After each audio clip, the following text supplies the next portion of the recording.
Akan rekaman. Hentikan rekaman. Tombol. Pertuturan tidak aktif.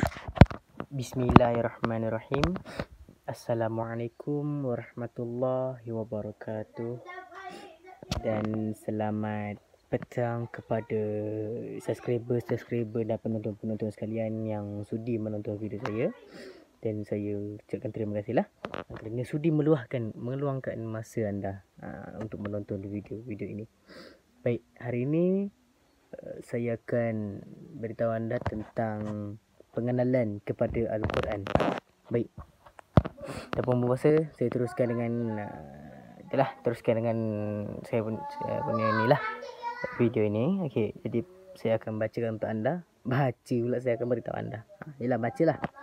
Baik, apa yang ada dalam buku ni ditulis, ni buku dia. Okey, apa yang ada kat dalam buku ni, saya menggunakan braille lah braille. Buku tajwid braille. Sebelum ni video sebelum ni pun saya menggunakan buku tajwid ni lah. Saya teruskan pengenalan kepada Al-Quran. Baik, pengenalan kepada Al-Quran. Sebenarnya kitab suci Al-Quran ini adalah kitab yang diturunkan oleh Allah Subhanahu Wa Taala melalui perantaraan malaikat Jibril kepada Rasulullah Sallallahu Alaihi Wasallam. Ianya sebuah kitab yang harus dipelajari, difahami dan diamalkan isi kandungannya agar kita mendapat kebahagiaan di dunia dan akhirat.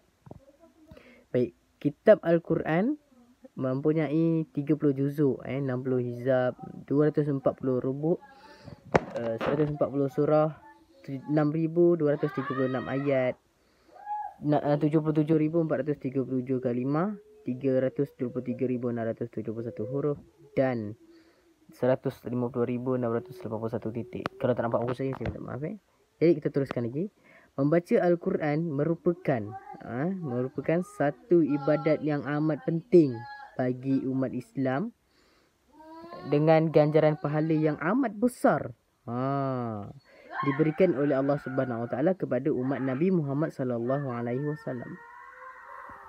Islam mewajibkan agar kita membaca Al-Quran dengan tertil bertajwid. Okey. Ini kerana Al-Quran itu diturunkan oleh Allah Subhanahu Wa Taala dengan bertajwid. Sebagaimana firman Allah Subhanahu Wa Taala yang bermaksud dan bacalah Al-Quran itu dengan tertil bertajwid. Okey. Dalam surah Al-Muzammil ayat 4. Saya tak berhati sangat hari ni. Baik, dalam usaha untuk kita mempelajari Al-Quran, kita hendaklah mempelajarinya dengan cara bermusyafahah dan bertalaqih. Cara inilah yang digunakan oleh Rasulullah sallallahu alaihi wasallam dan para sahabat dalam usaha untuk menyebarkan dan mengajar ayat-ayat suci Al-Quran ini kepada orang lain. Justru itu kita hendaklah mengikut apa yang dilakukan oleh Rasulullah sallallahu alaihi wasallam dan para sahabat dan para sahabat baginda, iaitu mempelajari Al-Quran dengan cara bertalaqih dan bermusyafahah dan tidak bergantung semata-mata kepada buku tajwid, TV, radio, VCD atau alat bantuan belajar yang lain. Setiap manusia yang mengakui dirinya Islam, mestilah beriman kepada kitab Al-Quran kerana ia merupakan wahyu Allah Subhanahu Wa Taala. Wahyu Allah Subhanahu Wa Taala.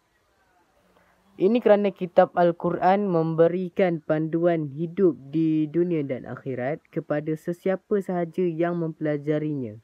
Di antara surah yang amat penting dalam kehidupan kita sebagai seorang Islam adalah surah Al-Fatihah. Surah Al-Fatihah lah yang paling penting dalam hidup kita. Ini kerana surah Al-Fatihah merupakan salah satu dari rukun solat fardu maupun solat sunat. Tanpa surah Al-Fatihah, solat kita dianggap tidak sah. Solat kita dianggap tidak sah. Dan sia-sia belaka.